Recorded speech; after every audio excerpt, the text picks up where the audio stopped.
ঠাই নাই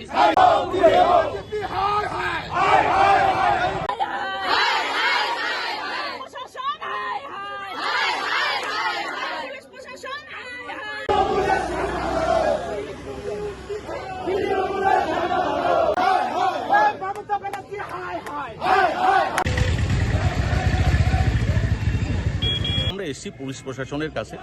আমরা ডেপুটেশন দিয়েছি, আইসি সাহেব এবং এসডিপিও সাহেব ছিলেন সেখানটা, ওনাদের সঙ্গে কথা হয়েছে।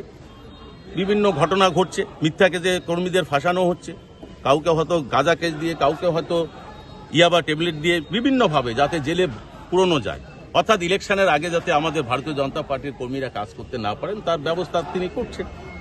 তো এখানে জানেন আপনারা যে এখানে মন্ত্রীর বাড়ি, তো তার নির্দেশে এই সমস্ত কিছু ঘটছে। কৃষ্ণকমলকে অ্যারেস্ট করানো হয়েছে, সুশান্ত দাস মন্ডল প্রেসিডেন্ট তাকে অ্যারেস্ট করানো হয়েছে, কৃষ্ণ বর্মন তাকে অ্যারেস্ট করানো হয়েছে।